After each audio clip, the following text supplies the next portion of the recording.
Hello. Can you hear me okay? I guess so. Sorry I'm a bit late. The last guy's answer lasted longer than my entire speech. I'm afraid I've got a bit of a cold, so my voice is not so great. So if my voice disappears halfway through my presentation, I'm just going to point. Okay. The first part is a bit of self-publicity, actually. When I was invited to speak here, I was a little bit nervous because I'm not an art director. I don't work for an agency. I'm not even really a creative. Although, when I began to think about it, I thought, well, actually, there are things that I do that might be of interest to you guys. The first one, and I'll get to it a bit later, is that I'm involved with something called the Epica Awards. And Epica is the only advertising competition, the only global advertising competition, that's actually judged by journalists, by people like me. Now, you might say, what right do journalists have to do, what right do journalists have to judge your creative work? And I might reply, well, actually, apart from the fact that as a journalist who writes about advertising, I'm looking at and analysing your work almost on a daily basis, and I've been doing that for years now. But also, journalists are being forced to become more like you. We're forced to become creatives, or at least creators of content. I've heard a lot of talk about brand journalism and native advertising, which are nice, kind of fancy cliches, but it's actually true. If you are a journalist today, you cannot afford just to be a writer for magazines and newspapers. Newspapers are closing, magazines are disappearing, websites want you to write for either not much money or nothing at all. So if you want to survive as a writer, you have to do lots of things. You have to write articles, like these ones. You have to write books, which I've done. You have to come and speak at events like this in order to get your name out there. And you also have to get involved with brands. So this is a project at the top here that I did with somebody you'll know very well, a guy called Renzo Rosso, who is the founder of Diesel. And I'd interviewed Renzo for a book about the fashion industry. And when Renzo wanted to write more or less his biography, he was 50 years old, and he wanted to celebrate his life and career. Which is great, right? I mean, when I'm 15, maybe I'll write a book celebrating my life and career. Anyway, I'm not as famous as he is. But basically, he asked me to work with him on this book. I worked with an agency in Barcelona called Vasava, and we produced this rather nice-looking book. You can see a few pages for it right here, called 50. And I interviewed lots of people, lots of Renzo's friends. I spent a long time in Diesel's archives and talking to him. So this was sort of journalism and sort of brand content, but it's probably what we would now call brand journalism. Kind of similar thing here. This is a magazine that I helped create for a media agency called Initiative Media. So it's journalism, there are interviews, there is content, but it's actually for an agency. So the world of advertising and journalism and creativity and writing is becoming closer and closer together. I know that Betty, who is speaking more or less at the same time as me in the smaller room, is also talking about that because she works for a production company, but she's also a novelist. So our worlds are not so far away as you think. This is another project I got involved in. Again, an example of brand journalism. This is a book about, well, you can see the title, The Visual Messages and Global Language of MTV. So this is MTV commissioning a book from an editor about the history of MTV and getting a load of journalists to contribute to it. So this idea of brand journalism is real. This is a short film about Epica.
there you go, a little commercial for Epica. I promised them I would do that because we're open for entries right now, actually, until the 23rd of October. So there you go. I've done the commercial. I'll skip through the next thing because I think you've already seen all this. So what I'm going to show you in a minute is a sort of best of the 2013 Epica Awards. I would show you the 2014 Epica Awards, but we're going to judge them in November, so we don't have any winners yet. In fact, agencies are sending in their stuff as I speak. I got involved in Epica, and my title at Epica is editorial director, which is kind of strange. But even for them, I do brand journalism, because when you're an awards show today, it's not just a case of presenting the work to the jury, which is one of the things I do, but we have a book, we have a website, we have a Twitter feed, we have Facebook, we have Pinterest. So all this is content, and they needed someone to get involved in that, so they naturally approached a journalist. So, but what I wanted to do is show you a few of the winners, mostly in the kind of digital domain, who struck us as being good at creating stories and creating things that interested the media. It's kind of this interface between when content becomes branded content, also it becomes sort of like a PR campaign, because it generates a lot of interest among the media, among journalists like me. So the first one I'm going to show you will be will not seem very rare to you. It's the famous Epic Split, which won a lot of prizes. It won first of all at Epica, and then it went on to win big at Cannes as well. It's a great piece of work, so let's have another look at it. And then I'm going to recontextualize it a bit by telling you what the Epica journalists, the jury of Epica journalists, thought about it, and what it means for the whole future of advertising. I've had my ups and downs, my fair share of bumpy roads and heavy winds. That's what made me what I am today. Now I stand here before you. What you see is a body crafted to perfection, a pair of legs engineered to defy the laws of physics, and a mindset to master the most epic of splits.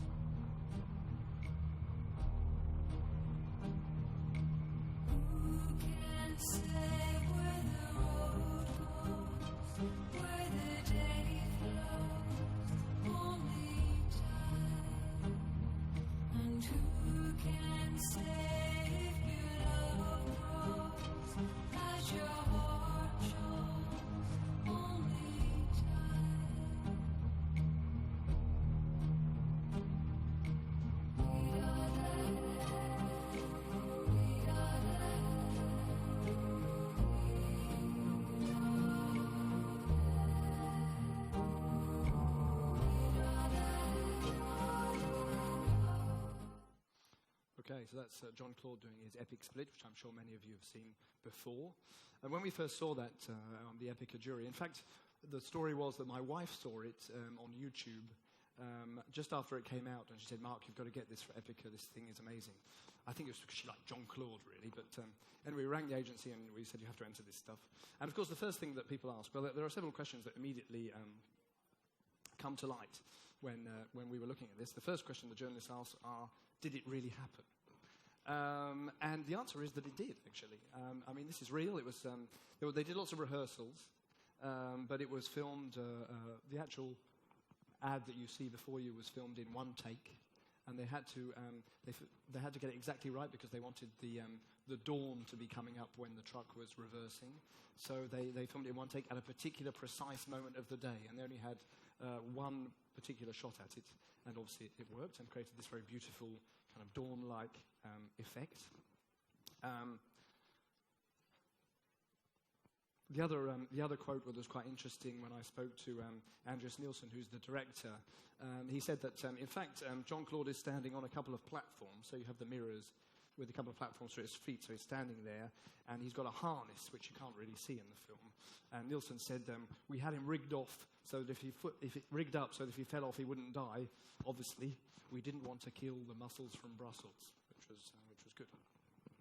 And the other thing to say about that is, why was it so popular? Because originally, this was a very B2B ad designed to show the stability of the trucks.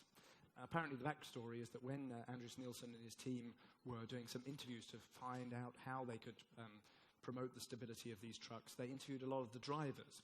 And one of the drivers said, you know what, I don't know what else you say about these trucks, but I've reversed one recently, and I've never seen a truck where you could reverse it and it would stay completely stable. So then they started thinking about, okay, well, what do we do with this idea of a couple of reversing trucks? Bear in mind that they'd had a similar stunt the previous year where they got a ballet dancer a tightrope walker to cross a tightrope between two trucks. You may remember that one as well. So they had kind of that idea in mind, and eventually they contacted Jean-Claude Van Damme, and they said, Jean-Claude, are you doing anything? And he said, no, I'm not doing anything. I'm not busy at the moment. And they said, do you want to do the splits? And I go, oh, oui, the splits on a couple of trucks. Fantastic. Count me in. And so they flew him to an empty airport landing strip and made the film.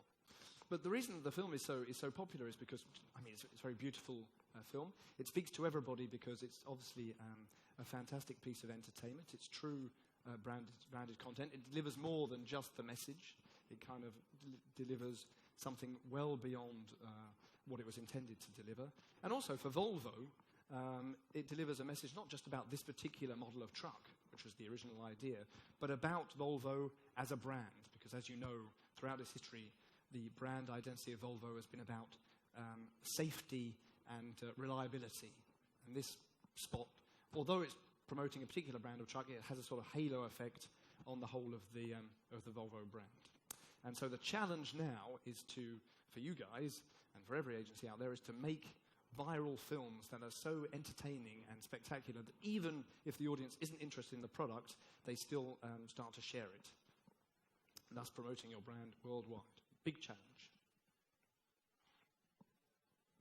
The next one you may not know so much about. This is from Leo Burnett, Frankfurt, and it's for a car. It's called Zero Followers. I'll just show you the film and then we'll talk about it after. The Abarth 500 is all about speed. But how could we let people experience its racing performance in the digital world? We chose the fastest online channel around, Twitter, and use it in a radically different way. Instead of collecting as many followers as possible, we created the world's first Twitter account you can't follow. By simply being too fast to follow, the result was 0 followers. Then the race began.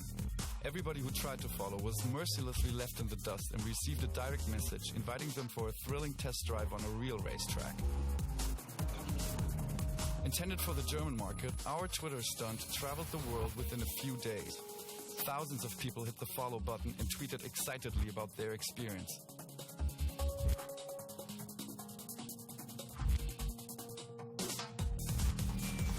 Then blogs and media sit in, applauding it as one of the most imaginative uses of Twitter to date.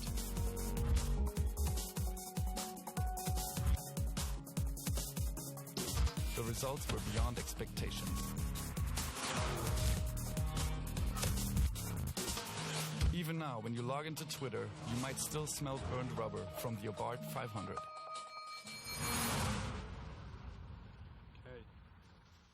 The results were beyond expectations. With these case study films, the results are always beyond expectations, every time. So I tend not to show the results to the jury, actually, because they always say the same thing.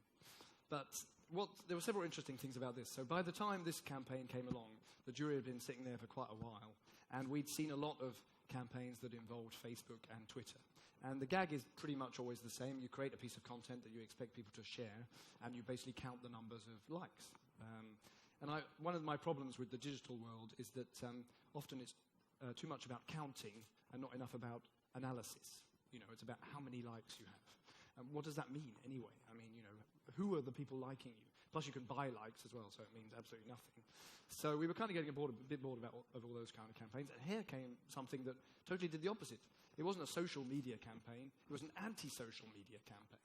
So it did something that was entirely unexpected. It also tied in very well to the brand. I think I mentioned this in one of my slides. Yeah, I was going to say it was they did a very classical advertising spot before this that featured Charlie Sheen driving your car. Now, I'm not sure I would want Charlie Sheen driving my car, but so one of the things I found out when I was doing a bit of research was that this car, the Fiat Abarth, was named after Carlo Abarth, who was a 1930s racing driver and designer. He designed cars. He used to do crazy things like he tried to race the Orient Express in his sports car.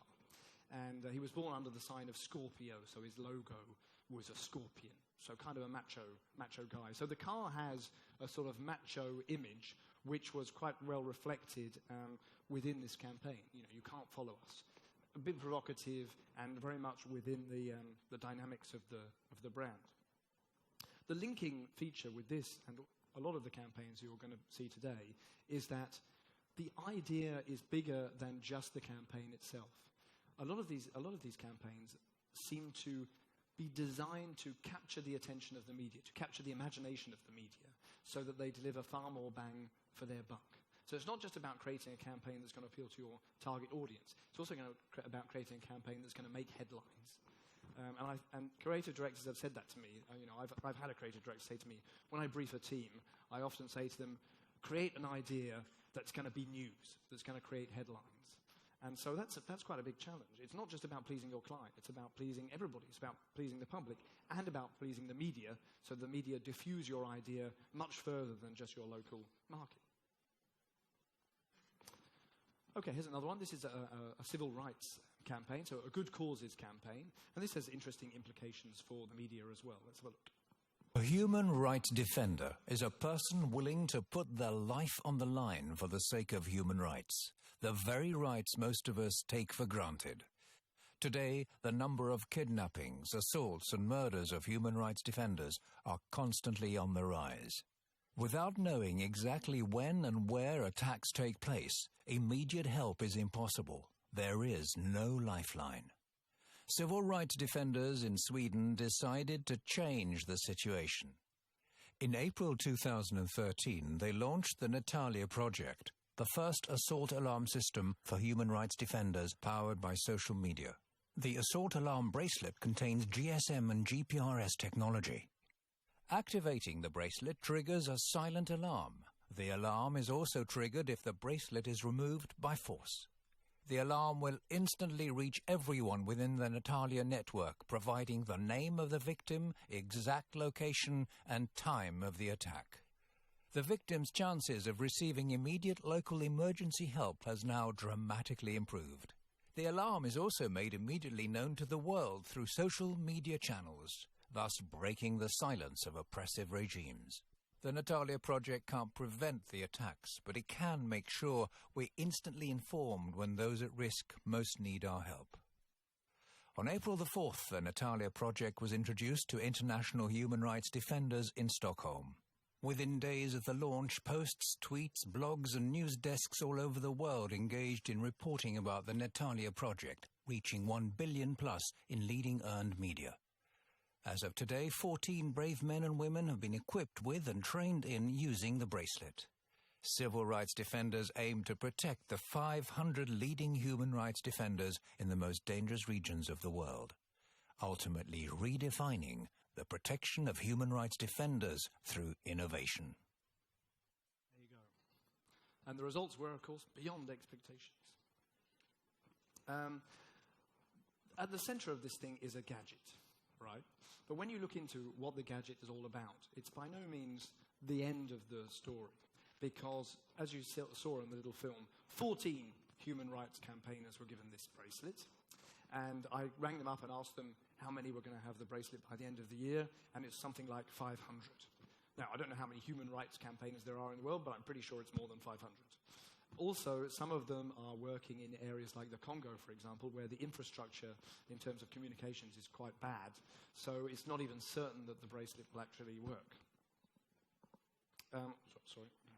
So what was this really about? What this really was about a press conference. It was about trying to get the media to empathize with the work of human rights campaigners. So they created the gadget and launched the gadget and used the gadget as a kind of magnet.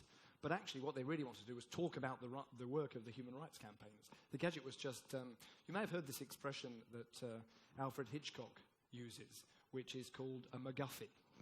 A MacGuffin is an object that drives narrative, that drives a story. So it might be a missing briefcase full of secret documents, for example. It's the Ark in Raiders of the Lost Ark. If you actually watch Raiders of the Lost Ark and think about how much impact Indiana Jones has on the story, he has no impact on the story whatsoever. He finds the Ark for the Germans. Well done.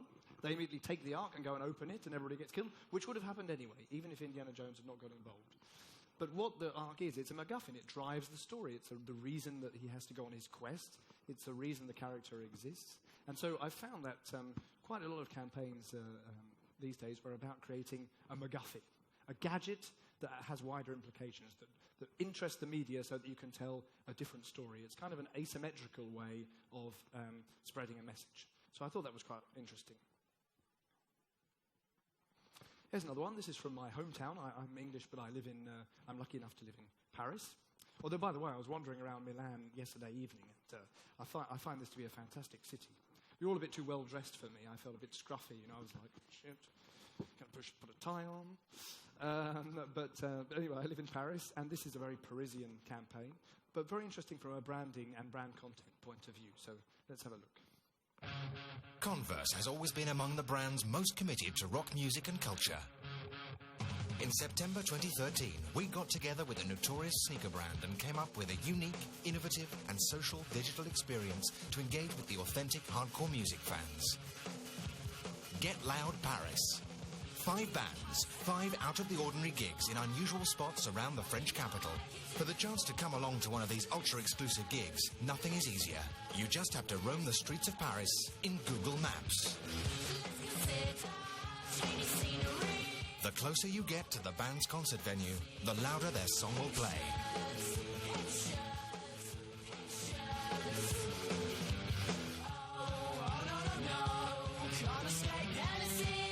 Simply let the stereo sound guide you through the city's streets. Once you've found the exact address of the show, the quickest fans just need to throw on their sneakers and get there in person.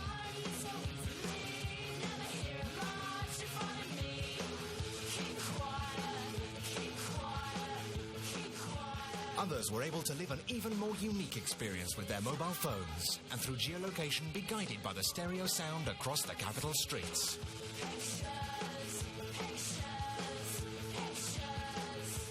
Each time they got a customized ticket to an unforgettable night of rock. And for those who arrived too late or didn't take part in the experience, we came up with nothing less than the very first live concert in Google Street View. A real live streaming of their favorite rock band set up in Street View. An intense and never-before-seen experience that strongly celebrates the legacy of Converse in rock culture.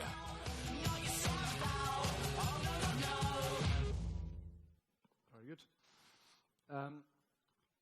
The main thing we liked about this was that it brings digital into the real world. One of the things that's often criticized in terms of how teenagers interact with digital is that you have this image of them at their desk or in their bedroom at home, kind of making virtual friends on Facebook and tweeting about their virtual lives and not actually getting out there and making real friends. It's often it's a bit of a cliche of adolescent digital culture. So what we liked about this was that this was not about that. This was about using digital to get people out onto the streets and to interact with live music and the brand itself. Sorry. I always think that I've got more information on my slides, but actually, no. I just sort of make it up as I go along. The other thing that was interesting about this is that in fashion, a lot of what brands do is that they try and create, obviously, a lot of brands in general, but particularly in fashion, you try and create a kind of universe around the brand that makes people dream, because fashion items are not essential. They're inessential, and in order to do the marketing, in order to get you to desire them, you have to create a very attractive universe around the brand. And Converse has been very good at that. Converse definitely thinks of itself as a character, and this character is a kind of rock and roll character. And it's a true, sometimes brands' characters feel a bit manufactured, but this one to me feels quite genuine. If you look at old album covers of the Ramones, for example, the Ramones are actually wearing Converse sneakers, so it's true. They are linked with rock and roll. So we thought that this was a great idea of how to convey the character of the brand in a digital universe and get the characters, get the fans of this brand out onto the streets looking at live music.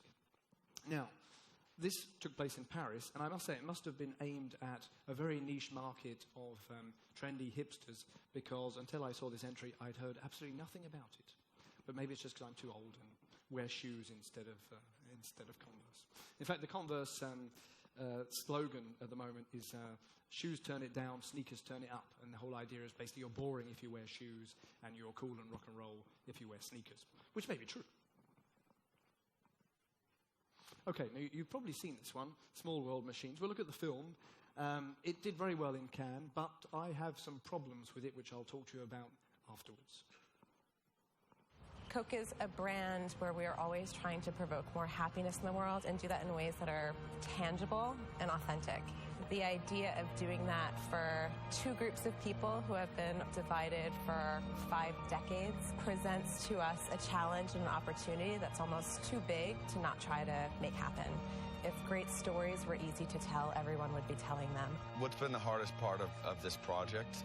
Every element of it, from the technology and taking technology that didn't actually exist and having to go find somebody who could build that technology. We had to come up with a way to have two people in different countries come together and interact in as real a way as possible. Arguably the most important part of making this experience real was not only being able to see the person in front of you and feeling like you're in the same room, but actually being able to touch them, interact with them, trace a heart, trace a peace sign, do something together simultaneously. I think that's one of the elements that really made this magical. This is a prototype. This is something that's never been done before. If you look through Skype or through the iPhone, iChat, it's always top down. It's like an ATM camera view. We didn't want that. So we moved the camera inside of the machine, shot at eye level through a screen that was holding a projected image. And your perspective would be just as if you were standing in front of that person.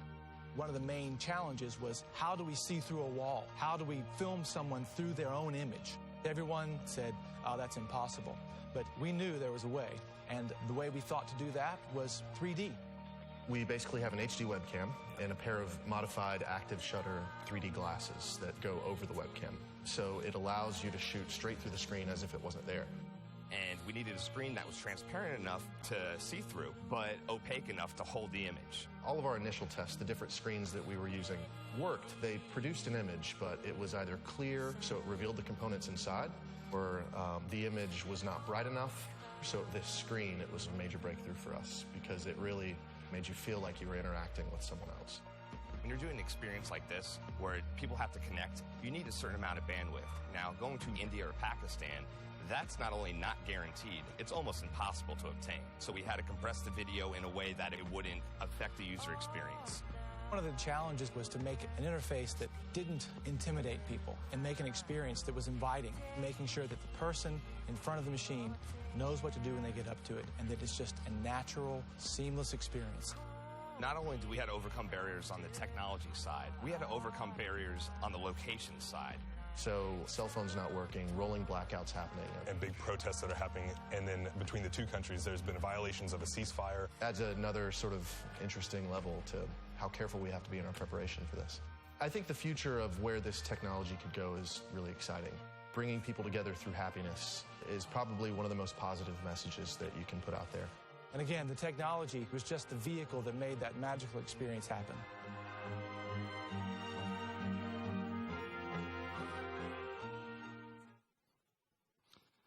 So this is a really good case film. We have to say that. One of the problems is that we have a guy from India on our jury, a journalist from India, who lives in New Delhi.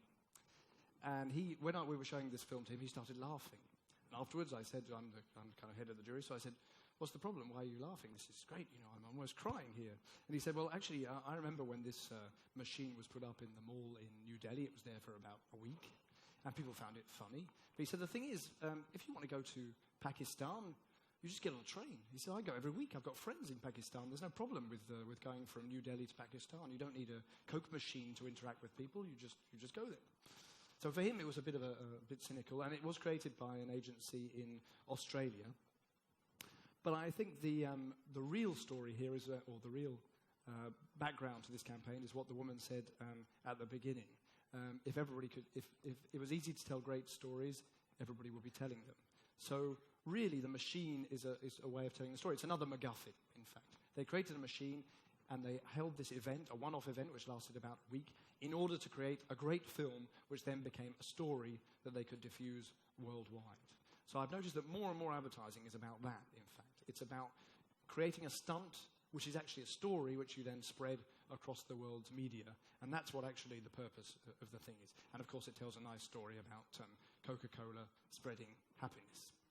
So there's more to it than meets the eye, and it made me a little bit uncomfortable. This one's pretty straightforward, but also an interesting way of using technology. We've all been there, down the back, near the toilets. You know, the seats that don't fully recline or have no legroom. These seats kind of suck. But Anton Berg, the generous chocolate brand, wanted to make it suck less. Introducing the Generous Upgrader. Good chocolate for bad seats. Every traveller always carries one important item, their boarding pass. We realized it contains lots of information we could use, so we contacted Seat Guru, a company that has mapped and rated seat configurations of airlines around the world. Using the data contained in each boarding pass, we developed software and a machine designed to reward those who need it most. When passengers scanned their boarding passes, they could see the qualities of their seat. If the upgrader showed a good seat, the passenger received a little taste of Anton Berg generosity. Those with an average seat received a slightly bigger chocolate upgrade. Thank you. While those whose boarding passes revealed a bad seat received a first-class chocolate upgrade. And a few added bonuses to really improve the comfort level. We couldn't give passengers a better seat, but by turning the humble boarding pass into a delicious upgrade, we could improve their travelling experience. During the short campaign period, over 12,000 travellers experienced the activation, 20% more than expected. And despite spending $0 on PR, the activation garnered media attention around the world.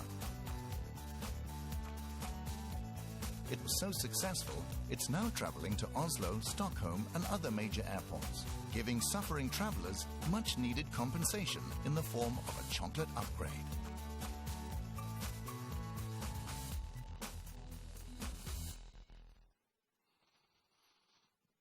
So, the same thing really. Is it a useful invention, or is it just a viral film to attract the attention of the media? I would say yes. It does a couple of other interesting things, though, in that what they could have done, which is what these kind of brands tend to do, is just do sampling. This is a kind of more sophisticated form of sampling. You know, you go to the airport and basically you have pretty girls walking around with trays saying, "Would you like a chocolate?" And instead of doing this, they used technology to come up with this really fascinating idea. It's also really directly related to the brand image as well, because over the years, Anton Berg has always been about generosity, giving chocolates as a way of proving how generous you are. They did another stunt a couple of years back where they created a pop-up store where instead of paying for things with money, you paid for it with a promise to do something useful. So you filled in a little note and said, "I will make my wife breakfast in bed tomorrow."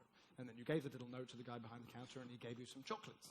So it was all about generosity, doing things better. And I think that this is an interesting way of doing a sampling campaign, a simple sampling campaign, in a way that attracts people's imagination and forms a nice little viral film, a nice story that you can then diffuse worldwide, and you have people talking about it like me in auditoria a few months later.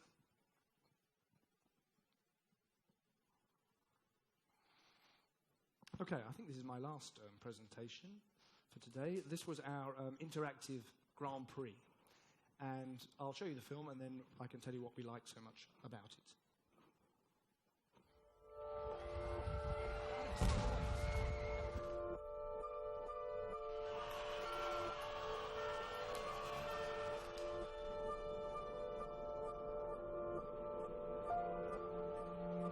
On sent la froideur, on sent le silence mourant. Les supporters donnent 50% de la motivation. On rencontre une équipe qui est mythique du championnat tunisien. Un match capital, c'est le match de la saison. Il faut qu'on gagne dimanche.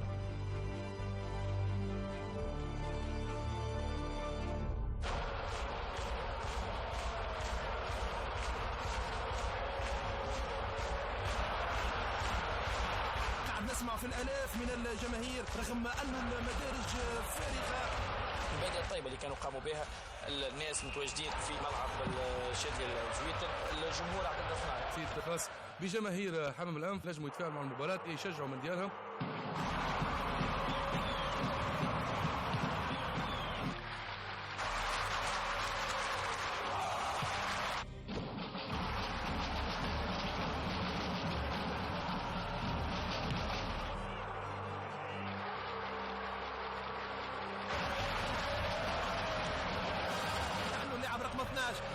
يدفع في اللاعبين.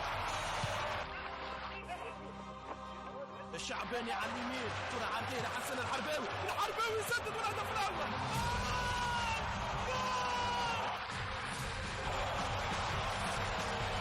بفضل جماهير النادي الرياضي حملهم في حقق انتصار ثمين.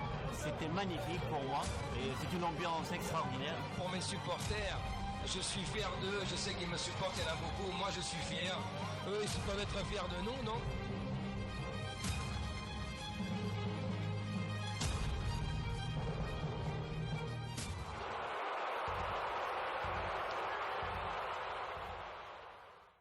There you go. So that won the Interactive Grand Prix. Again, a campaign or a project that brought digital communications into the real world, quite literally, from tapping something, an icon on your screen, to making speakers in a stadium cheer. We learned something as well. I had no idea that public gatherings were banned after the Tunisian Spring and that football teams were playing in empty stadiums. So that I found that very surprising, and I found the solution extremely interesting and very imaginative. We liked the fact that it seemed sort of authentic, down to earth, very grassroots. It's for a football team. You could tell it was for local people. It told a great story, but very much centered around local people. It was kind of heartwarming. I think juries tend to be quite emotional. You know, they like emotion. They like good stories, actually. And so it touched us, and we thought it deserved the Grand Prix. It's quite difficult to do something amazing with an app. And we all have apps on our phones. We use some of them some of the time, and then they drop off. But this was something that was truly inspiring, I think. So we were very happy to give that the Grand Prix. Effective, brutally simple, and authentic was some of the comments from the jury. So I see I've got 6 minutes and 46 seconds left. So I thought I'd share some thoughts with you. I'm sure nothing I've been saying today is particularly revolutionary for you because you do these things all the time. But I just thought it would be nice to share with you some of the things that I took away from all these cases and see if they're interesting for you. So from Volvo Trucks, what did we learn? Well, reach for quality, even if your audience is niche. This was a small B2B campaign. They could have done something extremely dull, just aimed at truck drivers, and instead they made a piece of brand content which came close to art, actually, thanks to Jean-Claude and some great direction. Try to rethink social, as I say. You know, it's not just about counting. It's not just about how many likes you have. It's about doing something different with social media, something surprising, perhaps using some of the cliches of social media and turning them on their heads to do something different, like the Zero Followers campaign. Think of your brand as a character. I'm sure you do that all the time, but Converse did that very effectively. It built this kind of rock and roll identity around the brand and then used it as part of a very effective digital campaign, which also got young people out from their bedrooms and into the streets to see real live music. So digital versus live. Use digital communications to unite people in the real world, which the soccer campaign did very well. You know this already. This is something we've been talking about a lot probably this week. A great advertising idea is often not an ad. So the Coca-Cola machine was a good example of that, and of course the one we've just seen.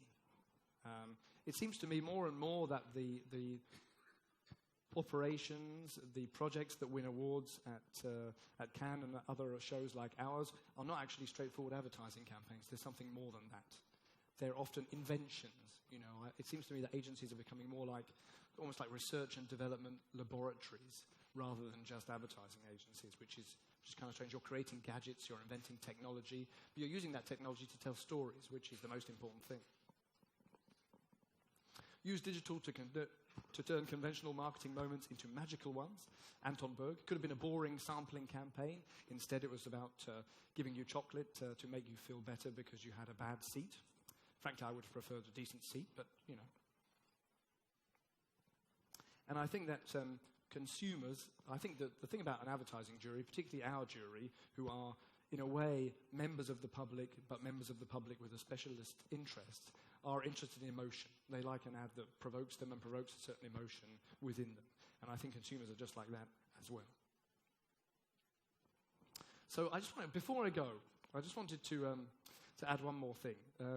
How much have I got? 3 minutes. Well, I'm not going to make it for 3 minutes, but I've been watching a TV series recently, which I've been enjoying. Don't know if you know it. It's about someone who you know called Leonardo da Vinci. Right? You know who he is, right? Kind of interesting, creative guy. And the series is kind of kitsch, actually. It's called Da Vinci's Demons. Have you seen this thing? I must admit, I've been really enjoying it. I think it's silly, but very entertaining. And there's an episode where he says something that struck me as being very true about my profession as a journalist and probably about your profession as creative people as well. He said, truth, lies, it doesn't matter. The best story always wins. And that's it. That's what you have to remember. Thank you.